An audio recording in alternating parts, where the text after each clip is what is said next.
Là, aujourd'hui, on postule. C'est toujours dans la même, un peu dans la même lignée de ce qu'on est en train de parler. Attendez, je ferme la fenêtre, il y a trop de bruit là. Déjà que j'ai pas de micro, j'ai envie que le son soit dégueulasse. On est en train de postuler à pas mal d'offres. Juste à côté, vous allez pas le voir, mais je vais vous montrer là, attendez.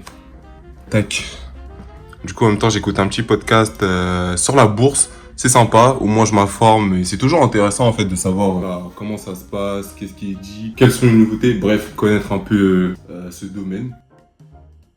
Bah, j'ai pas mis mon casque, bien évidemment, faut que je vous parle. Ce qui est chiant un peu avec les offres, c'est d'abord que j'arrive à gérer mon temps. Vu que là, j'ai du temps pour faire plusieurs choses à la fois, je sais pas si vous le faites déjà. Ouais, gérer son temps avec un minuteur, je trouve ça juste incroyable. En fait, j'avais déjà entendu parler de ça, mais je m'étais jamais penché dessus en me disant, vas-y, je vais mettre un minuteur pour bosser tant de temps. Là, par exemple, j'ai mis quoi 45 minutes pour postuler, et après 5 à 10 minutes de pause, commencer à faire autre chose. Et c'est bien, vraiment, je vous invite à faire ça. Vous avez, si vous savez pas manager votre temps, majoritairement les sites, sur quels sites je postule, les classiques Indeed, Isarta, Glassdoor, LinkedIn, ces quatre là ça fonctionne plutôt bien je trouve. Le classique LinkedIn, j'aimais vraiment pas avant LinkedIn perso.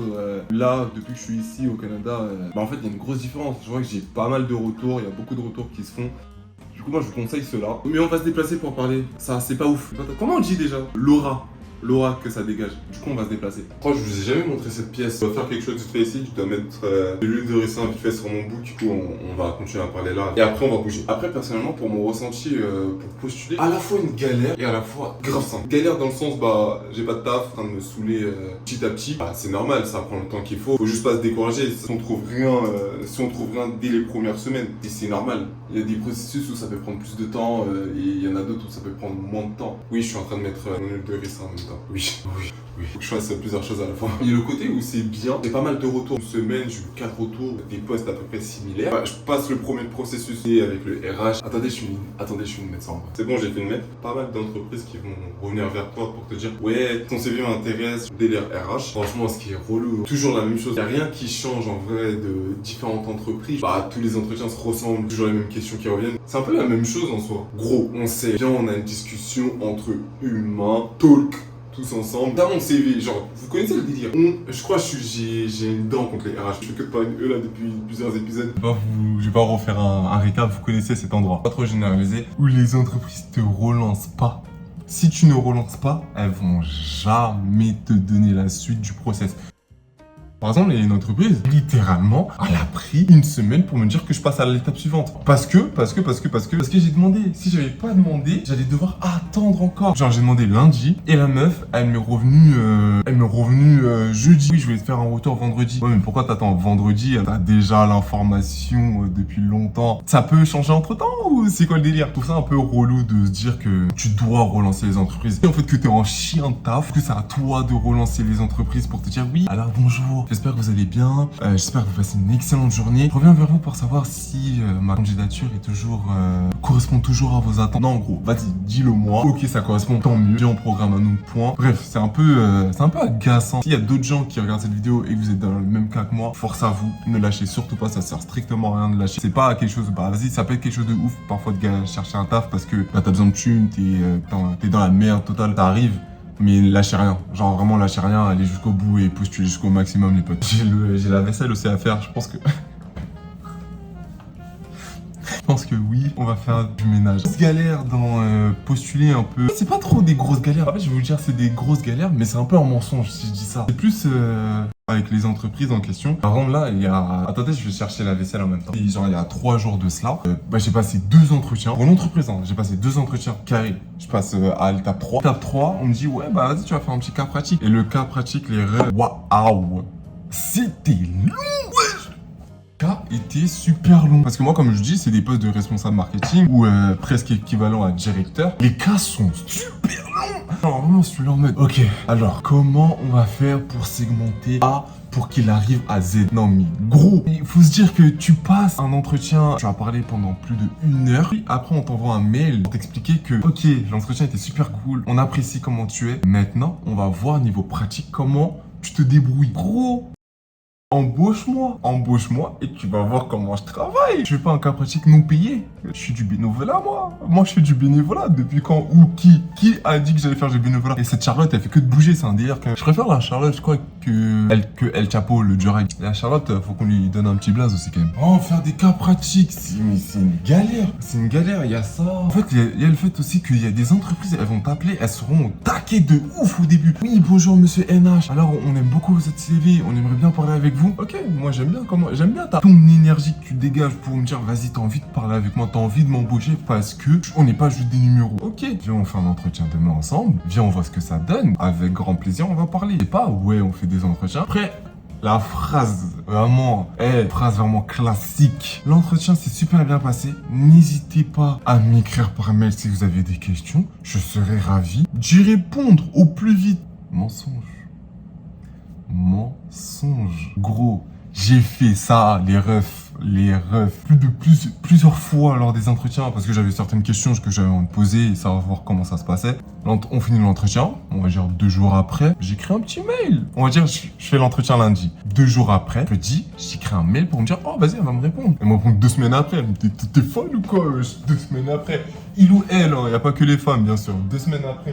Ce système de me dire que oui, vous inquiétez pas, on va vous répondre au plus vite. Au plus vite, c'est combien de temps? C'est 2 semaines? Vous êtes des ouf ou quoi? Tu me fais 4 lignes, tu me réponds, c'est fini. Moi, c'est assez pour moi. Je te demande pas un roman. Ouais, mais c'est quoi le principe? Vraiment. En fait, je me demande parfois si...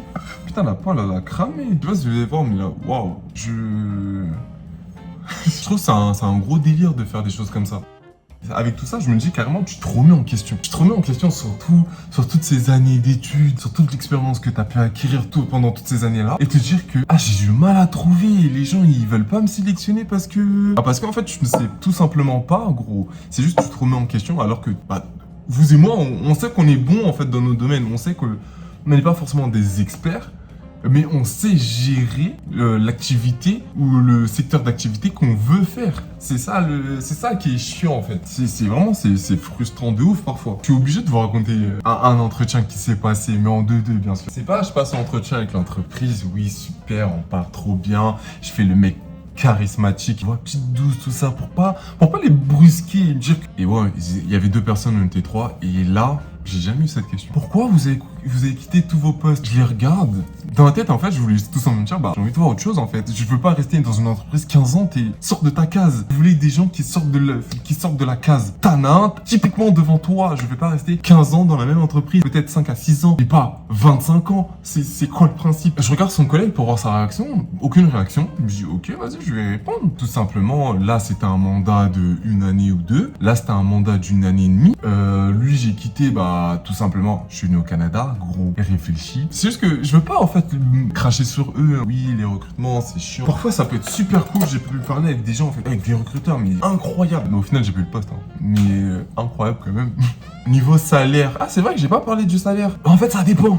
Par exemple, moi, j'ai parlé de mon secteur. Ça va être plus simple. Tout simplement, je suis passé de minimum 45K. En fait, je me suis dit, en fait, faut tout simplement viser plus haut. Quelques semaines après, j'ai regardé le même emploi. Le même type de poste, en fait, peut varier d'une entreprise à l'autre. Une entreprise va te proposer, on va dire, 45 000 à 75K. Canadien. Pour le même type de poste, même type de mission. Peut-être, allez, 2 petites choses qui changent. Genre vraiment, n'hésitez surtout pas. En vrai, je trouve que faut pas hésiter à demander beaucoup plus dans une entreprise. Comme j'ai dit là, les 2 exemples. Ok, les ressources ne sont pas identiques, mais les missions sont pareilles. Et les missions sont pareilles. Et potentiellement, tu vas faire plus d'heures de l'autre côté dans l'entreprise qui paye moins. Tu vas faire plus d'heures et tu auras moins d'avantages qu'une entreprise qui te paye beaucoup plus. Potentiellement plus d'avantages. Ok, tu vas faire peut-être le même nombre d'heures, mais entre les deux, c'est rapide à choisir. Côté recrutement, ici, c'est... Moi, je vois ça de... J'aime pas dire ce mot. J'aime pas dire ça. Mais c'est le mot le plus adéquat. Un challenge. C'est un nouveau challenge, je trouve. De voir comment s'adapter à un nouvel environnement, comment postuler le plus efficacement possible. Mais voilà, mais je pense qu'on va bouger de place vite fait. J'ai fini de faire le ménage. On bouge de place, c'est comme ça. Allez. Là, je sais, vous êtes en train de vous dire, ah, mais je connais pas cet endroit, il l'a jamais montré encore. Carrément, je pense que je vais faire un room tour un jour, une vidéo, carrément un room tour, pour montrer à quoi ça ressemble la baraque. C'est vrai que je l'ai pas encore fait. En même temps, je vais arranger des affaires. Du coup, en fait, je vous parle. Quand je vous parle, c'est que j'arrange des choses. Quand je vous parle pas, c'est que j'arrange rien. J'arrange rien du tout. Une différence, il y a une différence quand même entre ici au Canada où ils sont sympas. En fait, voilà, c'est ça le truc. Tu vas parler avec eux lors de l'entretien, avec la RH, ça va être super. Ah, franchement, t'as fait ça, c'est incroyable. Mais waouh, je m'attendais pas à autant d'expérience. Bref, ils vont te flatter, ils vont te jeter des fleurs comme pas possible. Mais retiens un truc. Après, il y a pas de deuxième retour, gros. Après, il y a pas de second entretien. C'est ça le problème. Je trouve que c'est limite un peu faux cul dans un sens. Moi, c'est le truc, c'est j'aime pas qu'on me fasse croire quelque chose. Dis juste, ok, t'as taf là-bas. D'accord, j'ai entendu. Passons. Dernière fois, je pense que je vous fais bouger. Normalement, c'est bon. Il n'y a pas grand chose qui change sur la façon de postuler d'un pays à un autre là. Pour l'instant, j'ai fait que le Canada perso. Du coup, je trouve que c'est pas trop différent. Il y a juste quelques aspects qui font que c'est un peu chiant, c'est un peu dur. C'est juste que là, actuellement, moi, pour moi perso, le processus il est un peu ardu et ça va un peu dans tous les sens. Bref, voilà, ça se passe comme ça, les recrutements ici un peu. Enfin, en tout cas, pour ma spécialité. Merci d'avoir regardé la vidéo jusqu'au bout. Je t'invite comme d'hab, bien sûr, de t'abonner si c'est pas fait et de lâcher un petit like. Ça fait super plaisir. Allez, on se retrouve pour la suite. À plus.